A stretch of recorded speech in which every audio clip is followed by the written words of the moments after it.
Saludos, buenas tardes. Es lunes 28 de mayo. Pendientes de los mercados que examinan el plan de viabilidad de Bankia después de que el pasado viernes quedara suspendida su cotización en bolsa a la espera de conocerse las cifras exactas que este fin de semana ya han sido desveladas. La entidad ha abierto con una caída de sus acciones del 26%, lo que deja el precio de cada título en 1,15 euros. Es la respuesta de los inversores al anuncio de que la entidad necesita 19.000 millones de euros adicionales para poder sanear sus cuentas, la mitad del montante del ajuste de la economía española para llegar a las previsiones comprometidas con Bruselas.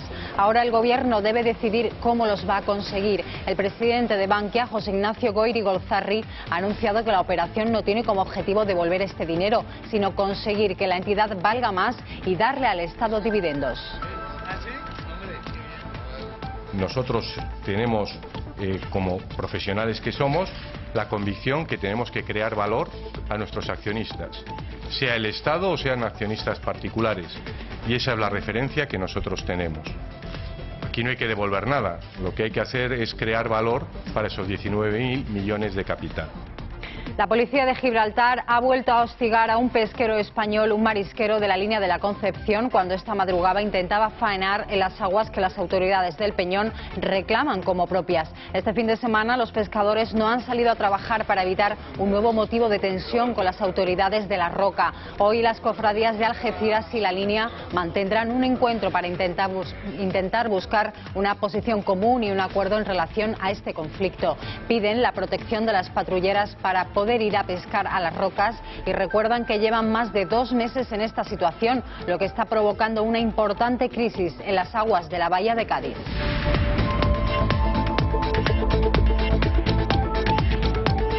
Detenidos en Francia el número 1 del aparato militar de ETA, Orioz Gurruchaga, y su lugarteniente Javier Aramburu, cuando iban armados en un vehículo robado por una vía pública en el suroeste del país. Al parecer, según ha informado el Ministerio del Interior, iban a reclutar nuevos miembros para reforzar las filas de la banda terrorista. Son 15 el número de detenciones por supuesta vinculación con ETA desde que anunció el cese definitivo de la violencia. A esta hora permanecen arrestados en dependencias de la policía gala en la localidad vasco-francesa de Bayona. Una decena de amigos de los presuntos terroristas han proferido gritos de apoyo a las puertas de la comisaría.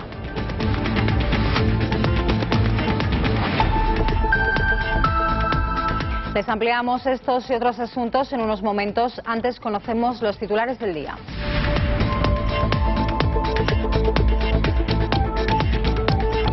El fin de semana termina con 19 muertos por accidentes de tráfico en todo el país. Solo ayer fallecieron 15 personas.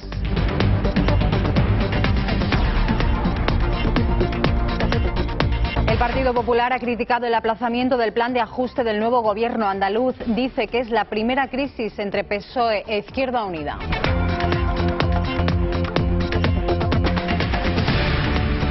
Los almonteños han saltado la reja esta madrugada, que en sus primeros instantes ha estado marcada por la calma y la organización, dejando estampas inusuales.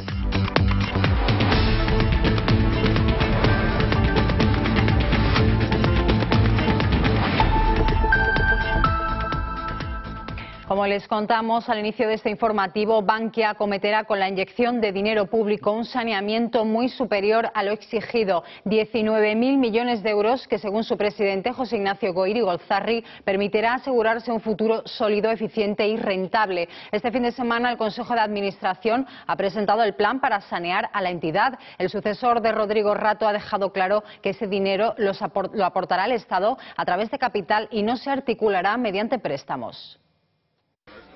El nuevo presidente de Bankia ha salido hoy en defensa de su predecesor, José Ignacio Goyri-Golzarri. No va a pedir responsabilidades al anterior equipo y atribuye el agujero de la entidad al deterioro económico y a las nuevas exigencias del gobierno. Mi predecesor, el anterior presidente, tuvo una gestión en un entorno regulatorio tremendamente convulso, en una situación económica tremendamente convulsa. Cualquier juicio, cualquier análisis que se haga no solo del señor Rato, sino de la gestión anterior, tiene que tener en cuenta que realmente fue una dirección en un momento muy complejo y con unos objetivos tremendamente demandantes. Goirigolzarri ha explicado a la prensa el plan de saneamiento de Bankia, que precisará 19.000 millones de euros adicionales de las arcas públicas. El plan no se limita a la cobertura del riesgo inmobiliario que exige la regulación actual y que cifran en 7.100 millones.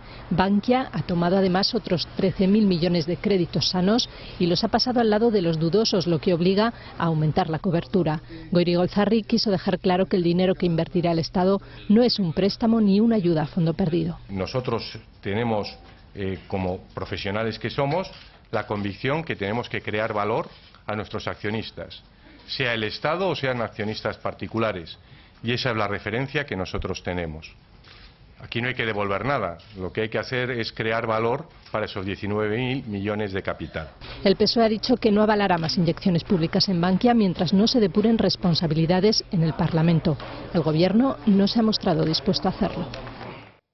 Bankia vuelve a ser hoy centro de atención de los mercados después de que quedara suspendida el pasado viernes su cotización en bolsa. La entidad ha abierto con una caída de sus acciones del 26%, lo que deja el precio de cada título en 1,15 euros. Es la respuesta de los inversores al anuncio de que la entidad necesita 19.000 millones de euros adicionales para poder sanear sus cuentas y a la revelación de que no cerró 2011 con ganancias de 300 millones de euros, sino con unas pérdidas cercanas a los 3.000 millones. El Gobierno tiene que decidir ahora cómo se los proporcionará. El Estado debe conseguir ese montante y si no quiere recurrir a rescates europeos tiene que endeudarse. La cuestión está en cómo hacer llegar después ese dinero a Bankia. Bankia cae en bolsa en su vuelta a la cotización. La acción estuvo suspendida el viernes antes de que se presentara el plan de saneamiento y este lunes a las 10 de la mañana el valor caía un 23% hasta el precio de 1,02 €. El jueves había cerrado a 1,57 €. El mercado reacciona después de que la entidad haya acordado con Economía y el Banco de España un plan de saneamiento con una inyección de capital de 19.000 millones de euros. Se suma a los 4.500 que ya había recibido. Es el rescate más caro de la historia de España. Con ese capital, Bankia va a sanear el crédito inmobiliario, las hipotecas de particulares, los créditos al consumo y los préstamos a empresas. La financiación del Estado se considera una inversión de capital. Según ha explicado su presidente, José Ignacio Goirigolzarri, la obligación de la entidad no es devolverlo, sino generar valor y ofrecer rentabilidad para que el Estado venda esas acciones cuando considere. El Consejo de Bankia dimitió en pleno y hoy se espera que ocurra lo mismo en el Consejo de su matriz, BFA. Además, el Consejo tiene que aprobar las cuentas del grupo de 2011, unas cifras que podrían ser las pérdidas más altas de la historia financiera española.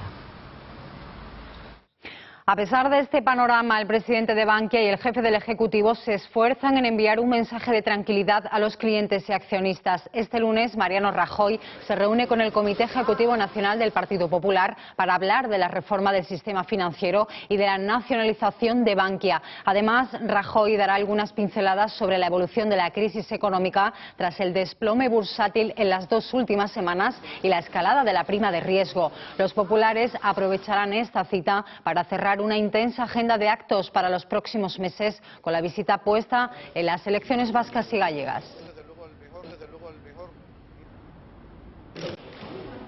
En lo político, el Partido Socialista pide que se depuren responsabilidades y que el caso de Bankia va a contaminar al resto del sistema financiero español. El secretario de Organización, Óscar López, ha afirmado que no se conoce una gestión peor por parte del Gobierno que la nacionalización de esta entidad.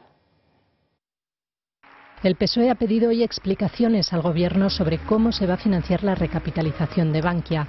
El secretario de Organización, Óscar López, ha criticado la forma en que el Gobierno está gestionando el saneamiento de la entidad y ha expresado su temor a que el agujero se extienda al resto del sector financiero. Nacionalizaron lunes por la mañana el cuarto banco del país, ir conociendo cada día una cifra nueva del dinero que hay que inyectar en Bankia y que nadie del Gobierno haya explicado cómo hemos llegado hasta dónde hemos llegado y hacia dónde vamos en el futuro. Las críticas llegan el día después de que el nuevo presidente de Bankia pidiera 19.000 millones de euros adicionales para sanear la entidad. El PSOE ha exigido que previamente se depuren responsabilidades en el Parlamento. El vicepresidente de la Comunidad de Madrid, Ignacio González, ha echado la culpa al gobierno de Zapatero. Esa responsabilidad empieza por el gobierno del señor Rodríguez Zapatero, que fue el que obligó a las fusiones que se produjeron en aquel momento, el gobernador del Banco de España, que las supervisó, las impulsó y en algunos casos algunos dicen que las obligó, y en los valoradores que hicieron esas valoraciones que hoy han dado este resultado. El número 2 de Esperanza Aguirre también ha recordado que en el Consejo de Caja Madrid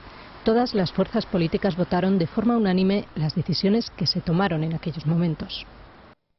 La secretaria general del Partido Popular, María Dolores de Cospedal, ha defendido el plan reformista del Gobierno central. Asegura que son las medidas indispensables para salir de la crisis y garantizar el futuro del país. De Cospedal ha criticado la actitud del PSOE, ya que según la presidenta de Castilla-La Mancha se les llena la boca de hablar de consenso, pero lo que los hechos demuestran es que no quieren llegar a ningún acuerdo. En la clausura del 11º Congreso Regional del Partido Popular en Melilla, la secretaria general María Dolores de Cospedal ha retado al principal partido de la oposición. Con su ayuda o sin ella, el Ejecutivo hará las reformas necesarias para sacar a España de la crisis. Cuando hablamos de unidad frente a la crisis, de unidad en las reformas, de unidad como país y de unidad en cuanto a nuestros objetivos, estamos resaltando la importancia de tener un objetivo claro, cierto y concreto. Asegura que los hechos demuestran que el PSOE no quiere llegar a ningún acuerdo con el Gobierno central, a pesar de los reiterados anuncios de Rubalcaba de estar dispuesto a alcanzar un consenso.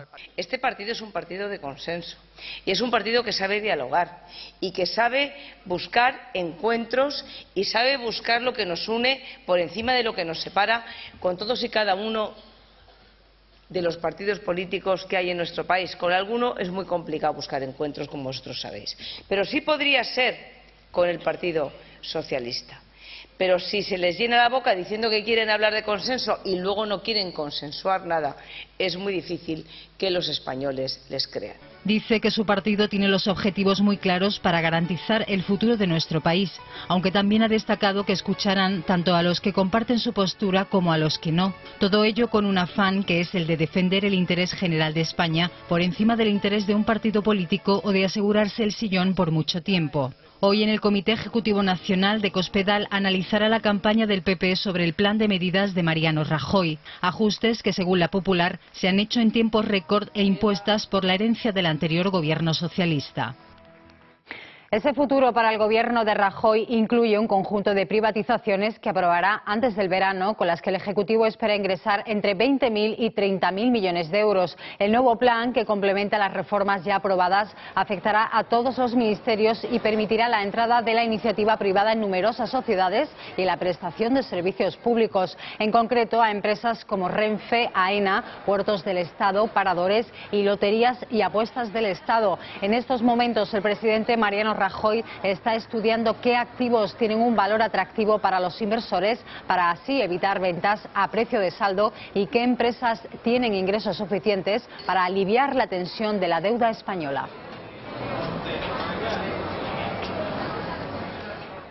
Según un informe del Banco de España, los extranjeros invirtieron cerca de 5.000 millones de euros en la compra de inmuebles en nuestro país en 2011, es decir, un 27% más que el año anterior, cifra que representa el mayor desembolso que se realiza en este colectivo desde el año 2008, mientras que la de los españoles en el exterior se redujo un 24%. Estos datos recogen un incremento por segundo año consecutivo que no rebasaba los 4.000 millones de euros desde hace casi 3 años, ni experimentaba tampoco una subida tan fuerte desde el boom del sector inmobiliario. A pesar de que el dinero que destinaron los extranjeros en vivienda superó con creces las previsiones del pasado año, esta cantidad se mantiene aún lejos de las cifras que alcanzaba hace 4, cuando superaba los 5.300 millones.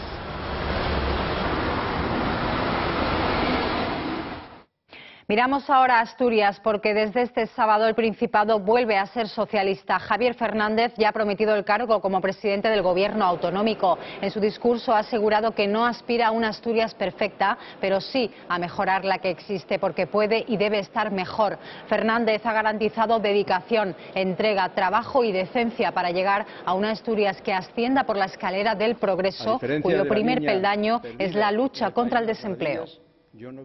Mi gobierno no sacrificará el interés de los asturianos al enfrentamiento inútil. Mi ejecutivo, repito, no será ariete ni punta de lanza de nada, excepto del interés de Asturias. Y comprenderá, señora ministra, que entre la insumisión y la entrega hay suficiente espacio para que se manifieste el acuerdo, la discrepancia y hasta la rebeldía razonable. 4 patrulleras gibraltareñas y 6 españolas se han vuelto a enfrentar esta madrugada en torno a un pesquero que intentaba faenar, escoltado por la Guardia Civil en las aguas de la bahía de Algeciras. Aguas que las autoridades del Peñón reclaman como propias. Este fin de semana los pescadores no han salido a faenar para evitar un nuevo motivo de tensión con la policía de Gibraltar. Mientras tanto, las cofradías de Algeciras y La Línea siguen dando pasos para la creación del grupo de trabajo que a partir de hoy comienza a analizar las posibles estrategias de cara a la negociación reabierta con Gibraltar para encontrar un acuerdo que ponga fin al conflicto. El ministro de Exteriores, José Manuel García Margallo, ha afirmado que la mejor solución es encontrar un compromiso a través del diálogo y la negociación que garantice el derecho a pescar. La policía gibraltareña volvió a hostigar esta madrugada a un marisquero de La Línea. El pesquero intentaba faenar escoltado por la Guardia Civil en las aguas de la bahía de Algeciras que las autoridades del Peñón reclaman como propias.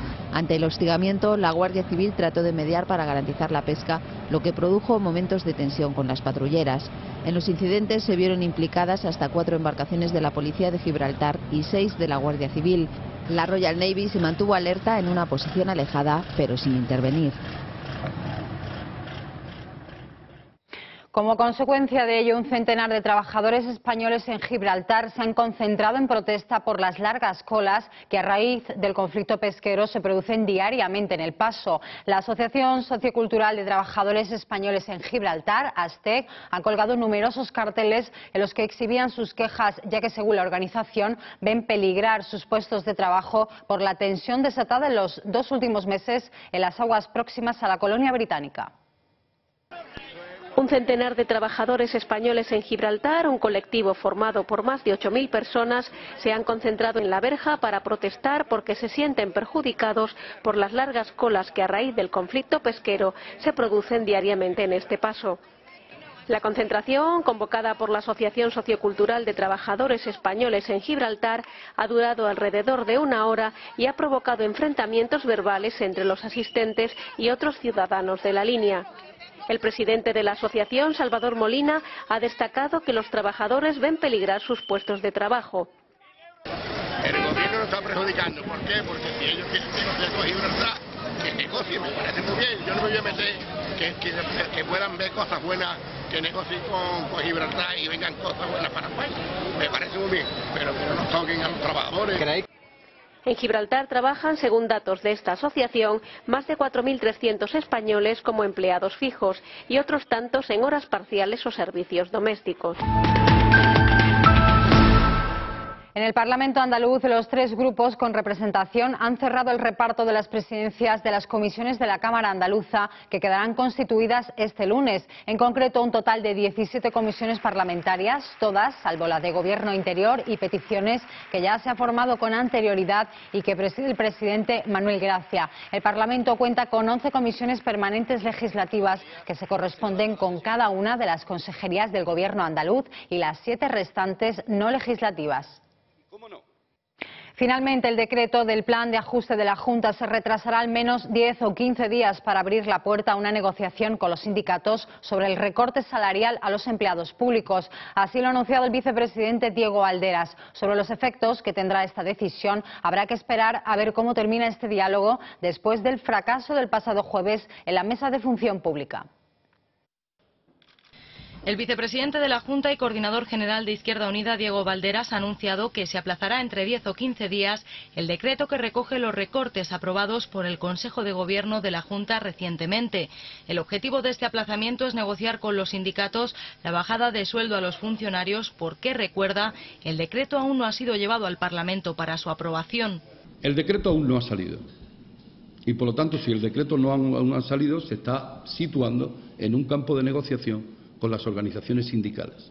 Al no haberse encontrado todavía un campo de acuerdo con las organizaciones sindicales, yo creo que es sumamente lógico, prudente y ajustado que se amplíe el tiempo de diálogo antes de que el decreto, es decir, vea letra negra sobre blanca la luz y vaya al Parlamento de Andalucía. Valderas considera que hay que dialogar con los sindicatos durante el tiempo que sea suficiente para introducir mejoras en los planteamientos iniciales que acordó el Consejo de Gobierno de la Junta. Posteriormente, una vez aprobado, se tramitará como proyecto de ley en la Cámara Regional. Por su parte, el diputado nacional izquierdista José Luis Centella, que ha acompañado a Valderas en la rueda de prensa, ha criticado los presupuestos presentados por el Gobierno de Mariano Rajoy. Señala que solo generarán más paro, depresión y retroceso. Además, Centella ha querido aclarar las discrepancias de sus compañeros de partido en Sevilla con el plan de ajuste de la Junta. Nosotros no vamos a entrar en confrontación con nuestro comité local de Sevilla, sino que vamos a un debate constructivo en el cual, efectivamente, creo que es un poco prematuro, porque por lo que yo he leído se plantea votar un decreto que todavía no existe. En este sentido, Centella ha recordado que la posición del PCA de Sevilla a este respecto se corresponde con la que ya mantuvo sobre el pacto de gobierno con el PSOE. La marcha atrás del Ejecutivo andaluz en la aprobación de sus medidas de ajuste contra el déficit ha puesto al descubierto la primera crisis del bipartito. Son las declaraciones del secretario general del Partido Popular, Antonio Sanz, que ha señalado que la causa de este retraso no es otra que el pánico del nuevo gobierno andaluz ante la respuesta de los andaluces. Sanz ha manifestado que esto es una muestra de la debilidad del gobierno, de su falta de confianza y de crédito. Para el número 2 de los populares es muy grave que haya un Ejecutivo capaz de rectificarse a sí mismo en una sola semana en acuerdos tan importantes como cumplir la ley, que no es más de lo previsto en el Consejo de Política Fiscal y Financiera. Recortes que también afectan a la sanidad, y es que los centros de salud de Málaga estudian cerrar por las tardes durante los meses de julio, agosto y la primera quincena de septiembre. La idea es que ante la falta de contratos de sustituciones en el periodo estival se agrupe la atención de médicos y enfermeros de 8 de la mañana a 3 de la tarde para mantener la calidad de la atención. En Málaga se está barajando una alternativa para poder mantener una asistencia de calidad, y es que los centros de salud del distrito sanitario cierren por las tardes durante julio, agosto y la primera quincena de septiembre. La medida también podría aplicarse en otros distritos como los de Ronda, Antequera o La Sarquía. Está descartada la Costa del Sol, donde en verano, por estar los centros ubicados en localidades costeras, la afluencia de pacientes es similar a la de otras épocas del año. Los directores de los centros de salud afirman que la alternativa de no abrir por la tarde no es algo descabellado. A ese respecto recordaron que esa medida ya se ha aplicado otros veranos sin que haya supuesto un inconveniente para los usuarios. La Agencia Andaluza de Cooperación Internacional para el Desarrollo concedió en el cuarto trimestre del año pasado casi 2 millones de euros a los sindicatos, comisiones obreras y UGT para diversos programas de promoción y formación en Latinoamérica y África. Así consta en una resolución del 21 de marzo publicada en el Boletín Oficial de la Junta. El rigor presupuestario conectado a la crisis no parece el contexto idóneo si se atiende a los conceptos que justifican oficialmente estas subvenciones de carácter excepcional. El pasado 21 de marzo se adoptaron 10 resoluciones por importe de 176 millones de euros en subvenciones, cerca de 61 millones de euros pendientes de los 2 últimos trimestres de 2011 correspondieron a la Agencia para la Cooperación Exterior y el Desarrollo, adscrita a la Consejería de Presidencia. Entre sus beneficiarios figuran sobre todo organizaciones sin ánimo de lucro especializadas en solidaridad. Tampoco faltan los sindicatos UGT y comisiones obreras. También, a falta de 4 días para la celebración de las elecciones autonómicas, la Junta de Andalucía aprobó la concesión de 13 subvenciones extraordinarias a las delegaciones andaluzas de los sindicatos, comisiones obreras y UGT. El montante global de estas ayudas ascendió a 1.995.986 euros, según consta en el Boletín Oficial de la Junta de Andalucía del pasado 16 de abril. Todas ellas son de carácter excepcional y fueron aprobadas por la Agencia Española de Cooperación en resolución del 21 de marzo de 2012. Los presuntos etarras detenidos en Francia permanecen en la comisaría de Bayona. El número 1 del aparato militar de ETA, Orioz Gurruchaga, y su lugarteniente Javier Aramburu transitaban en un coche robado por una vía pública en el suroeste del país. Iban armados con una pistola y un revólver. Según ha informado el Ministerio del Interior en un comunicado, la presencia de los 2 presuntos etarras podría deberse al intento de captación de nuevos militantes en la banda terrorista. En esta comisaría de Bayona se encuentran arrestados los 2 presuntos miembros de ETA detenidos en Francia. Son el presunto jefe del aparato militar y de captación de la banda, Oroitz Gurruchaga Gogorza, y su supuesto lugarteniente, Javier Aramburu Sagarminaga. Ambos eran apresados sobre las 3:30 de la tarde en Kauna, una localidad del departamento francés de las Landas. Gurruchaga y Aramburu, que iban armados con pistola y revólver, fueron arrestados cuando circulaban en un coche robado. Hasta la comisaría de Bayona se han desplazado una decena de amigos de los presuntos etarras. 2 de ellos se han acercado a la puerta de las dependencias policiales para interesarse por los detenidos. Luego se han colocado frente a la comisaría y han proferido gritos de ánimo dirigidos a Gurruchaga. Gurruchaga y Aramburu son los últimos miembros de ETA que han caído en manos de la policía en Francia. Interior cree que los detenidos estaban en ese país para captar a nuevos miembros para la banda terrorista, que a finales del año pasado anunció el cese definitivo de la actividad armada. Grecia vuelve al centro del debate, sobre todo con las declaraciones de la directora gerente del Fondo Monetario Internacional, Christine Lagarde. Admitía estar más preocupada por África que por la eurozona. Tras el aluvión de críticas por parte de los políticos e internautas, Lagarde ha matizado sus palabras en su página de Facebook. Además, la directora del FMI pedía a los griegos que paguen sus impuestos, unas declaraciones que no han llegado en su mejor momento. Los griegos han visto cómo su poder adquisitivo ha descendido de manera espectacular en tan solo 5 meses. En casi cualquier edificio de Atenas se pueden ver pintadas contra la Troika, el grupo formado por el Fondo Monetario Internacional, la Unión Europea y el Banco Central Europeo. La Comisión Europea ha impugnado ante la Organización Mundial del Comercio las restricciones argentinas a las importaciones que viene imponiendo en los últimos años, un proceso que se ha acelerado tras la nacionalización de la petrolera YPF. El país latinoamericano está en el punto de mira de Bruselas. Es el primer paso para que la OMC se pronuncie sobre las supuestas medidas proteccionistas, como los procedimientos para conseguir dichas importaciones. Europa contra las restricciones argentinas a las importaciones. La Comisión Europea ha impugnado ante la Organización Mundial del Comercio los obstáculos a la importación del gobierno de Cristina Fernández de los últimos años. Dice Bruselas que este proceso es independiente del de la expropiación de la petrolera YPF a la española Repsol, pero que es una expresión de la misma política.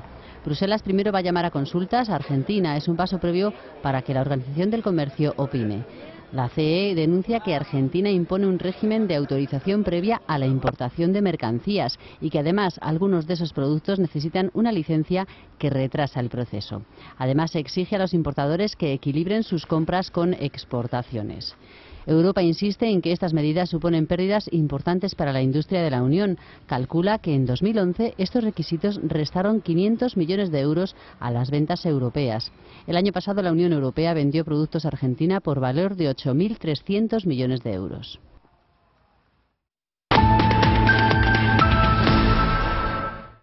La Policía Nacional ha detenido a 7 miembros de un clan familiar que distribuía droga desde el suburbio madrileño de Cañada Real para su reventa en distintos puntos de España. Los agentes han irrumpido en 13 infraviviendas, algunas de ellas con puertas forzadas o blindadas. 2 de ellas servían como despachos de droga para abastecer a consumidores y a pequeños traficantes de otras provincias.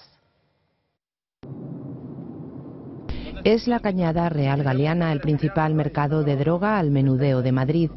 Aquí meses de investigación policial ha dado sus frutos en la última semana, con la detención primero de 20 personas pertenecientes al llamado Clan de los Gordos. Estos narcotraficantes amenazaban a otros clanes de la droga para conseguir controlar toda la venta de estupefaciente de la zona. Una segunda intervención, llamada Operación Muñeco de Barro, ha acabado con otro clan familiar que disponía de 2 despachos desde los que abastecía a consumidores y pequeños traficantes que después distribuían la droga en la Comunidad de Madrid y en otras provincias como Navarra y Vizcaya. Los 2 puntos de venta estaban especialmente protegidos por rejas, puertas blindadas y otros sistemas de seguridad. Tenían habilitadas 2 narcosalas a las que se accedía desde una pequeña entrada entre escombros y dotadas de un timbre con el que se comunicaban con los vendedores que residían dentro de la casa. La droga era facilitada por un pequeño ventanuco. En estas intervenciones los agentes han actuado en 13 infraviviendas que posteriormente han sido derribadas. Allí se han intervenido, además de cocaína y heroína, 5 vehículos, armas de fuego, joyas, jeringuillas y diverso material para el consumo. Novedades de la explosión de Moraleja, en Cáceres. El delegado del Gobierno de Extremadura, Germán López, ha informado de que se han encontrado restos carbonizados que podrían ser del último de los 3 trabajadores desaparecidos tras el accidente que se produjo el pasado jueves en la fábrica de aceites de la localidad. Los buzos del Grupo Especial de Actividades Subacuáticas de la Guardia Civil han reanudado la búsqueda, centrando su labor en las orillas del río Ribera de Gata, cuyo cauce pasa muy cerca de la empresa, ante la posibilidad de que el trabajador desaparecido hubiera sido expulsado como consecuencia de la onda expansiva.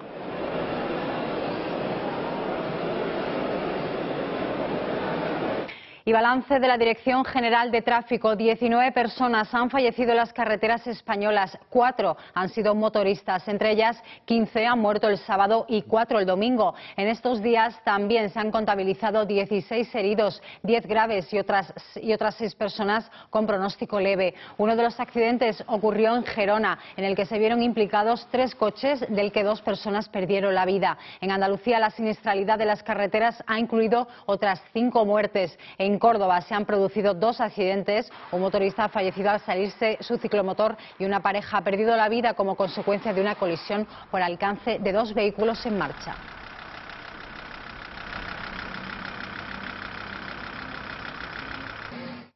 Conocemos la previsión meteorológica para las próximas horas.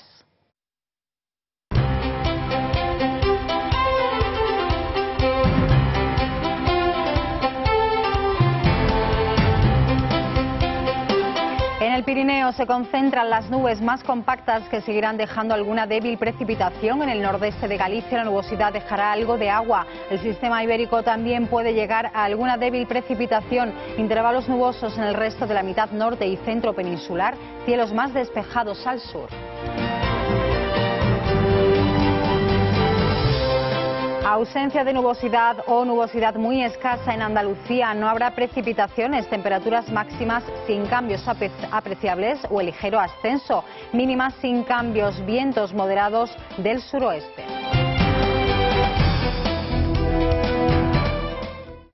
Miramos a Sevilla, porque el Archivo General de Indias expone hasta el próximo 31 de agosto más de 160 documentos que datan del siglo XVI. Esta muestra pretende descubrir los tesoros de la verdadera historia de América. El Archivo General de Indias expone más de 160 documentos desde el siglo XVI para dar a conocer a través de sus tesoros la verdadera historia de América, desde Tierra del Fuego hasta el norte del continente, según ha explicado a EFE la subdirectora del archivo, María Antonia Colomar. La exposición, que estará abierta hasta el 31 de agosto y que se denomina Una mirada al Nuevo Mundo, Tesoros del Archivo General de Indias, muestra documentos recopilados por su importancia y contenido y también porque llaman la atención por su aspecto estético. La subdirectora del archivo ha destacado las características de aquellos viajes hacia las Indias que abrían una ventana a un mundo desconocido. Después del tercer viaje colombino, en el que llega a la tierra firme, pues se producen una serie de expediciones de tipo marítimo, en el que hay un intercambio entre los expedicionarios y los naturales, en los que se logra bastante oro y perlas a cambio de baratijas. En esta época se llaman los viajes de rescate, de descubrimiento y rescate. Entre las curiosidades de la muestra destaca la imagen de cómo eran los buzos a principios del siglo XVIII para recuperar pecios hundidos a poca profundidad. Además se muestran documentos sobre el descubrimiento de América y las exploraciones marítimas por el Caribe en busca de la especiería oriental. Y del siglo XVI nos vamos al XX, en concreto a Mogarraz, un pueblo de poco más de 300 habitantes, ubicado en el corazón de la Sierra de Francia, a casi 90 kilómetros de Salamanca, que ha recobrado la vida de 388 vecinos con una exposición en la que su autor, Florencio Maillo, ha querido colgar por las calles del municipio. El pueblo salmantino de Mogarraz, uno de los conjuntos históricos artísticos de la Sierra de Francia, ha logrado a través de la pintura resucitar a 388 vecinos de esta localidad. Sus rostros, sus miradas, el alma, todos han sido colocados en las fachadas de este municipio en una exposición artística que muestra la vida de una zona allá por la década de los 60. Florencio Maillo ha sido el artista. Son rostros de hace 45 años, de los años 60, justo en el momento en el cual el pueblo se deshace por el tema de la emigración, y son aquellas personas que decidieron quedarse en Mogarraz para seguir viviendo en Mogarraz cuando los que decidieron abandonarlo por el tema de la emigración, por temas económicos, marcharon. Una exposición irrepetible basada en las fotografías que un fotógrafo del pueblo sacó a estos 388 vecinos para que tuvieran carnet de identidad en una tarde de otoño de 1967. Ahora estos retratos miran al turista desde la fachada de la casa en la que habitaron.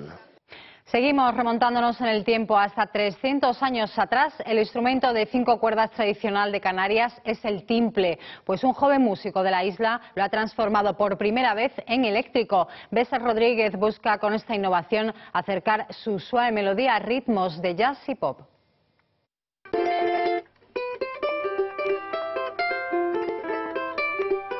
Así ha sonado durante más de 300 años el timple canario y así suena ahora.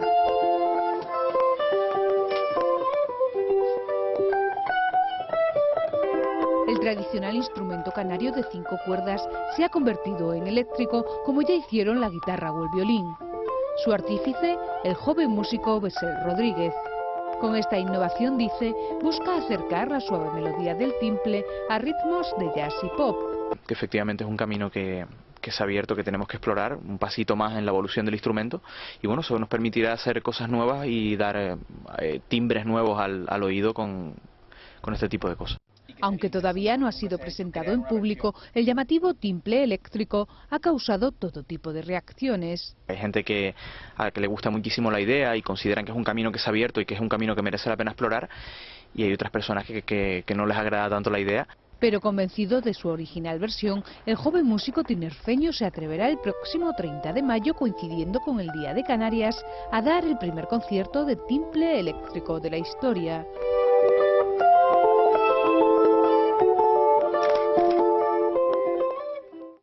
Comenzamos con la actualidad deportiva y hoy tenemos que hablar de la selección porque ya se conoce la lista de convocados para la Eurocopa. Hugo, buenas tardes, cuéntanos. Muy buenas tardes, María. Efectivamente ya se deshojó la Margarita. Vicente del Bosque, ayer al mediodía, daba la lista de convocados para la próxima Eurocopa de Ucrania y en este caso Polonia. Y bueno, novedades, se cae de la lista Soldado, entra en la lista Negredo en esa lucha por ese puesto que dejaba vacante Villa, mientras que Jordi Alba también está como lateral y también otro jugador, el Atlético de Madrid, como fue Juanfran, que se reconvirtió en lateral derecho y después de esa excelente actuación le ha permitido a Del Bosque contar con él para esta próxima Eurocopa.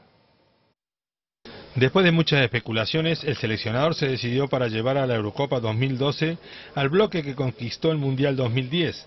En la lista definitiva repiten 19 de los campeones en Sudáfrica. Entran 4 nuevos, Juanfra, Jordi Alba, Cazorla y Negredo, y todos ellos por causa de fuerza mayor. En una cita de Ucrania y Polonia no estarán Marchena y Capdevila, ya licenciados, además de Puyol y Villa, que se cayeron por lesión. Del Bosque ha aprovechado estos 4 huecos para compensar la plantilla. Juanfran entra por Sergio Ramos, quien a su vez se desplaza al centro de la defensa para cubrir la baja de Puyol.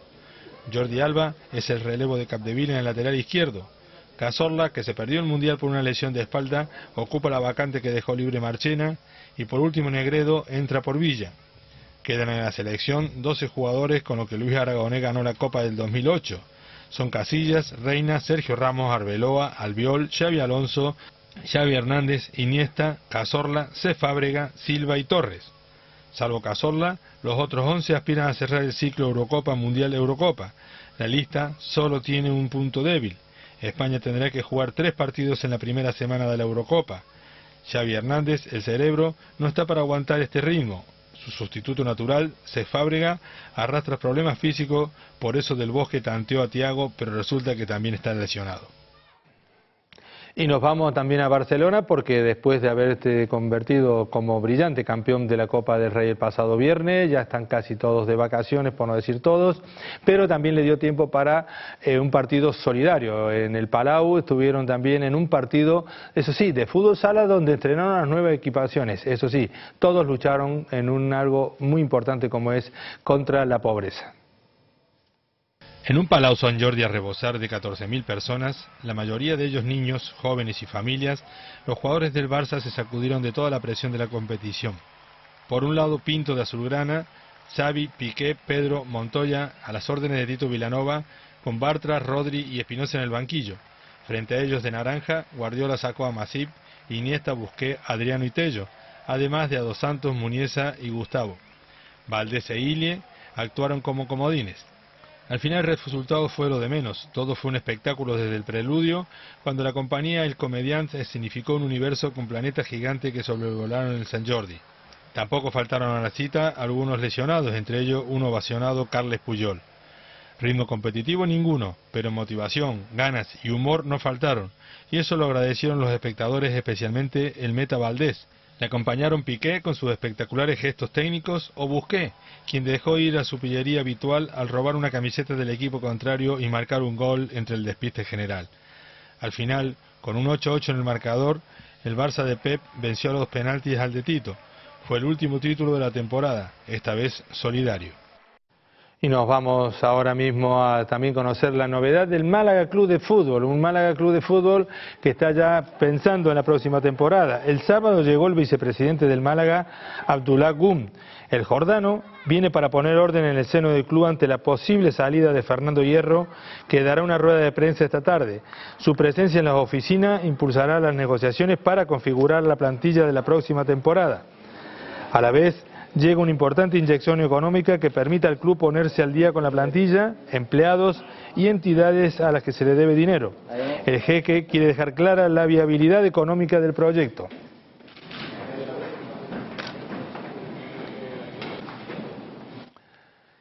Y este fin de semana también había jornada de liga en la segunda división, la penúltima, queda la última ya, la jornada número 42 que se va a disputar el próximo domingo, pero ya tenemos un nuevo equipo en la primera división del fútbol español.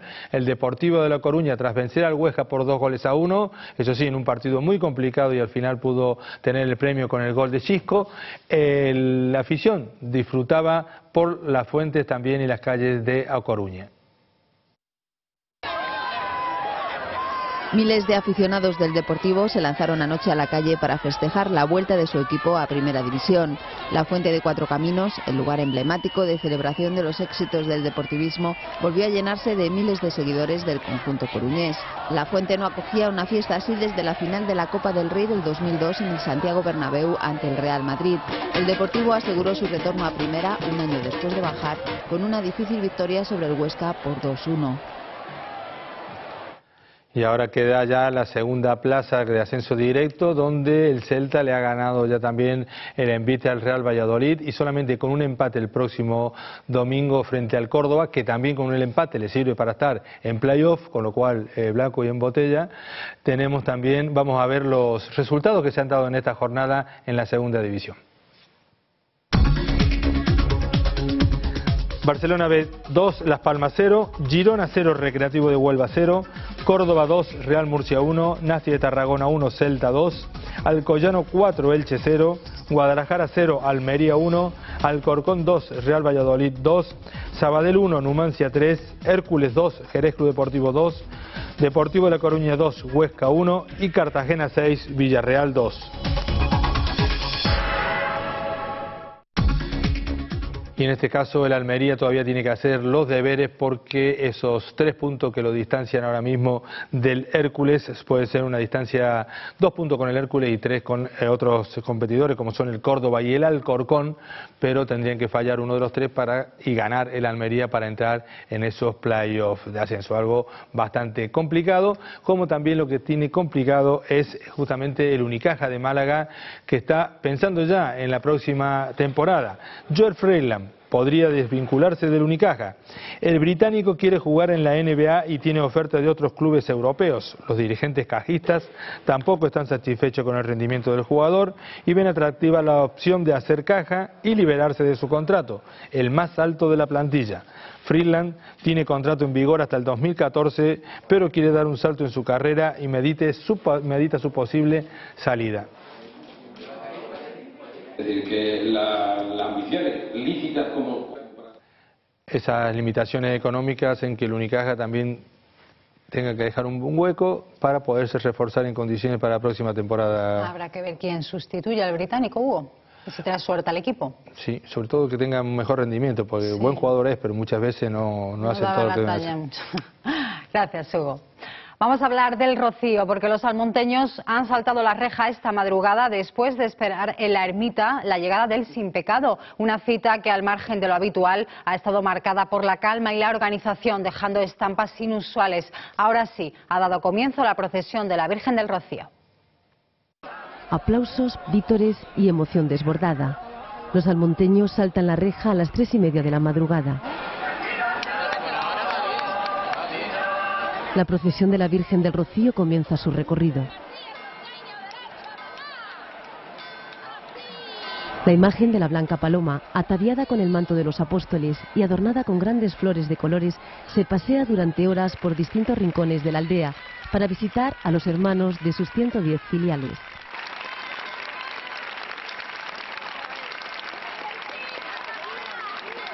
Un paseo que pondrá punto y final a la romería, esperada este año por romeros y visitantes con más ilusión si cabe, después de la suspensión del año pasado.